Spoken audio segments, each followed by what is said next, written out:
बोलिए अनंतानंद सिद्ध परमेष्ठि भगवान की, छवि तीर्थंकर भगवान की, चिंतामणि पार्श्वनाथ भगवान की, परम श्रद्धे परमोपकारी दीक्षा प्रदायक आचार्य गुरुवर 108 विद्यासागर जी महामुनि महाराज की, परम पूज्य आचार्य प्रवर 108 समय सागर जी महामुनि महाराज की, पूज्य मुनि श्री 108 निर्लोक सागर जी निरुपम सागर जी महाराज की, निर्दोष सागर जी महाराज की जय, की जय। धर्मानुरागी बंधुओं, दीक्षा होने के पहले आचार्य भगवान ने एक प्रसंग सुनाया था। उस प्रसंग को सुना करके ऐसा लगा था कि शायद आचार्य श्री ठोक बजा करके काम करना चाह रहे हैं कि तुम लोग दीक्षा तो मांगते हो, पहले दीक्षा के पहले देख लो, आप लोगों के पास इतनी सामर्थ्य हो तो आप बात करो। तो एक प्रसंग उन्हें सुनाया। वो प्रसंग लिया कि संत बनूं या श्रावक, क्या बनना है? एक संत के पास एक श्रावक आया। उस श्रावक ने निवेदन किया, भगवान मैं क्या बनूं? मैं संत बनूं या श्रावक बनूं? मुझे मार्ग प्रदान कीजिए। इस बात को सुनकर के संत ने कहा, इसका उत्तर आज नहीं, कल दूंगा। संत मठवासी थे, वे संत तो थे, लेकिन संत अपने परिवार के साथ भी रहा करते थे।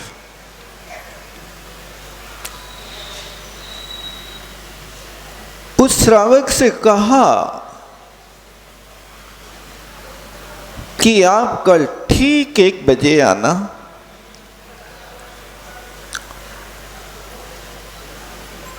और उस व्यक्ति को भेज दिया। दूसरे दिन वो श्रावक संत के पास ठीक 1 बजे आया और कहा, भगवान मेरे प्रश्न का उत्तर दीजिए, मुझे क्या करना? संत ने कहा, ठीक, चलो मेरे साथ। संत आगे बढ़े और आगे बढ़कर के वे अपने मठ में पहुंचे। दिन के 1 बजे थे, चिलचिलाती धूप थी, ज्येष्ठ का माह था। संत अपने आंगन में, मठ के आंगन में खड़े होकर के आवाज लगाते हैं,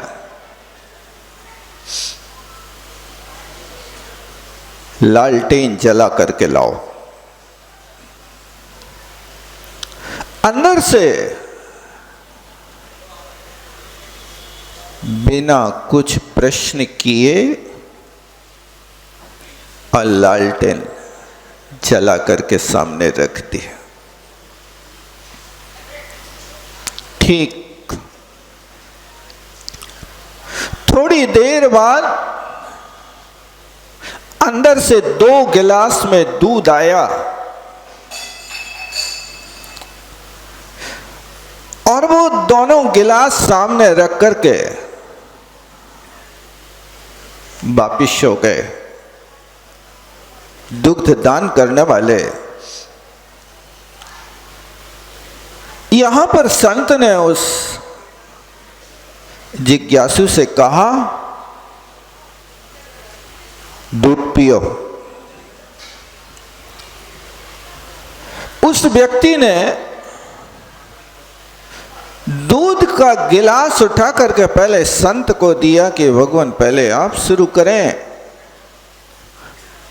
मेरा कर्तव्य है कि पहले महापुरुषों के लिए भोजन पान कराएं, फिर उसके बाद स्वयं करें। ये सभी परंपराओं में नीति है, नीति नहीं है, ये धर्म की रीति है। कोई जमाना था कि लोग प्रतीक्षा करते थे भोजन के समय कि कोई अतिथि आ जाए तो पहले उसको भोजन कराएं, फिर उसके बाद स्वयं करें। वो जमाना था, संतोष का जमाना था। व्यक्ति अतिथियों के प्रति श्रद्धा रखते थे। आज का जमाना बदल गया। यदि आपके घर में कोई भोजन के समय आ जाए तो आज का जमाना है कि पहले ये चले जाएं फिर भोजन करेंगे। पहले सोचते थे लोग के भोजन के समय कोई आ जाए तो उसको खिलाएं फिर खाएं। आज का समय है कि यदि कोई आ जाए तुम्हारे घर में भोजन के समय तो ये चला जाए फिर खाएं। भाव बदल गए। उस व्यक्ति ने यही किया, दूध का गिलास उठा करके उनको दिया और इसके बाद दूसरा गिलास स्वयं ने उठाया और जैसे ही वो गिलास का दुग्ध पान एक घूंट किया और एक घूंट दूध पीते ही थू थू करने लगा। और संत ने वो दूध को बहुत प्रेम के साथ पी लिया, कुछ भी नहीं कहा। ये व्यक्ति कहता है, कैसे हैं इस घर के लोग, मीठा के स्थान पर नमक डाल दिया, इतनी मात्रा में डाल दिया, जितना मीठा डालना था उतना नमक डाल दिया। अब वो दूध इतना तीखा हो गया कि मुंह पे रखना मुश्किल हो गया। व्यक्ति को भी अपने जीवन में कुछ ऐसे सूत्र अपनाना चाहिए कि जिनके माध्यम से हर व्यक्ति तुमसे मिल सके। हर व्यक्ति, आप इतने महंगे नाम बने कि आपसे कोई मिल ना सके, और आप इतने सस्ते ना बने। जानते तो कहने का मतलब है कि उस व्यक्ति ने दूध पिया और थू थू करने लगा। संत चले, अपने मठ से वापिस हो गए। तो व्यक्ति कहता, महाराज तुमने हमारे प्रश्न का उत्तर तो दिया नहीं। अरे प्रश्न का उत्तर तो दे दिया ना हमने, उत्तर क्या हुआ? यदि तुम अपने जीवन को संन्यास का और विरक्ति का मार्ग अपनाते हो, यदि आप अपने जीवन को सुखी बनाना चाहते हो तो ऐसा जीवन बनाना कि दिन के 1 बजे भी लालटेन जलाने के लिए कहा। अंदर से प्रश्न नहीं हुआ कि दिन में 1 बजे और आंगन में खड़े हो, चिलचिलाती धूप है और तुम्हें लालटेन की जरूरत, जली लालटेन की जरूरत पड़ गई, बुझी लालटेन बुलाते तो फिर भी समझते थे कि तुम अपने जंगल ले जाना चाह रहे होगे। लेकिन दिन में 1 बजे लालटेन जला के उनने लाकर के रख दिया, कोई प्रश्न नहीं किया।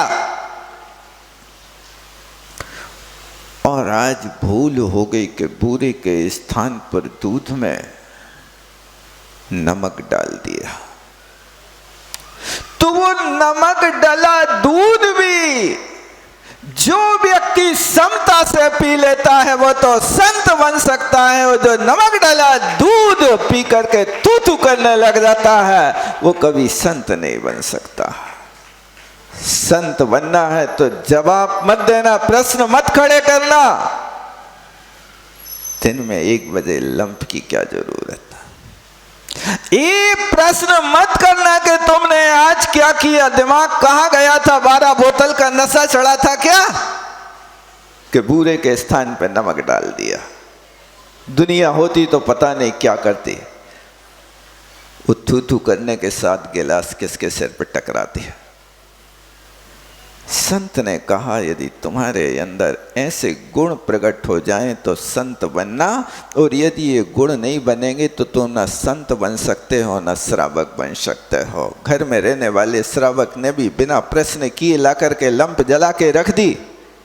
श्रावक बनो तो ऐसे बनो, उस संत बनो तो ऐसे बनो कि नमक वाला दूध भी आ जाए तो भी प्रेम से पी जाओ। रोज मीठा पीते हो, एक दिन खारा भी तो पी करके देखा क्या होता है। यदि तुम्हारे जीवन में महीने में 29 दिन मीठे मीठे दिन आते हैं और एक दिन यदि कड़वा आता है तो एक दिन उस कड़वे को भी पचाने की कोशिश करो, अन्यथा तुम्हें कड़वे का परिचय होगा कैसे कि ये भी वस्तु कड़वी है।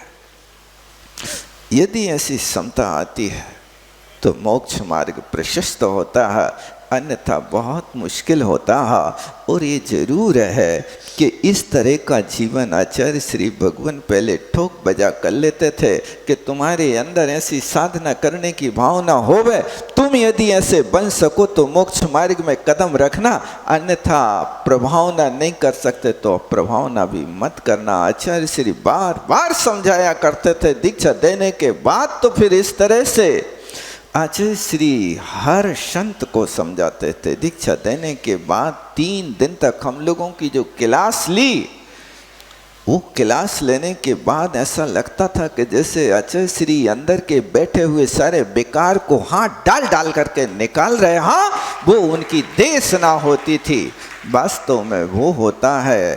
तो दीक्षा जो होती है इसके लेने से अपने परिणामों में निर्मलता आती है।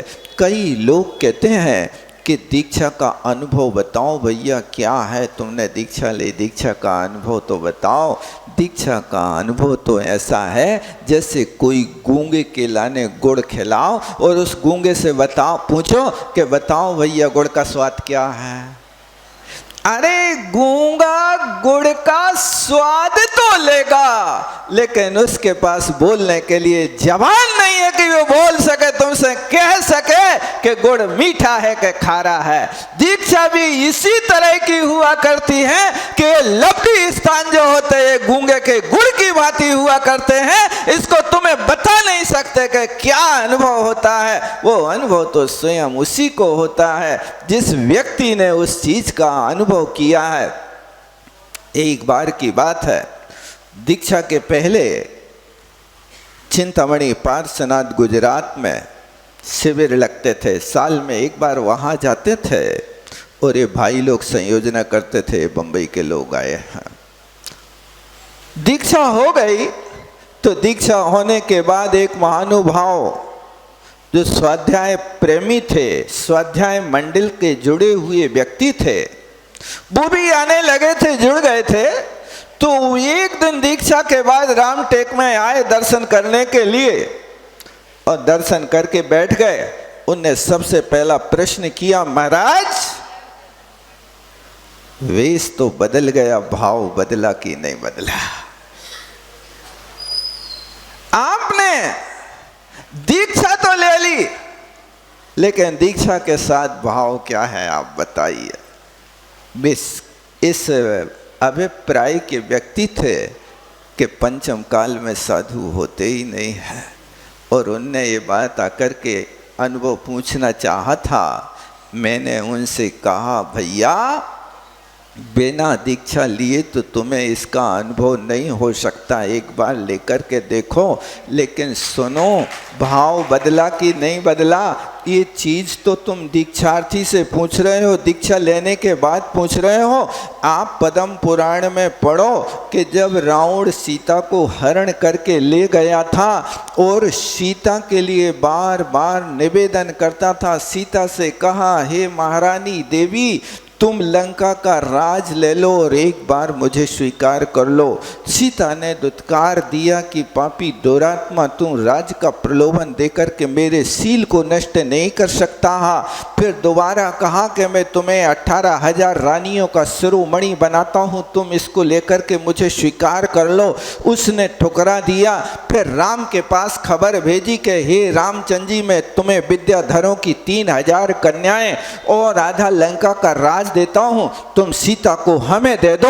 तब राम ने कहा कि तुम्हारे लिए मुबारक हो, मैं तो सीता को लेकर के बियाबान जंगल में दंड का रण वन में रहना ही राज्य समझता हूं, मुझे तुम्हारी कोई जरूरत नहीं। जब सब तरह से ठुकरा दिया गया, कोई रास्ते बाकी नहीं बचे, तब एक दिन रावण उदासीन होकर के मंदोदरी के सामने अपनी व्यथा कथा कह रहा था।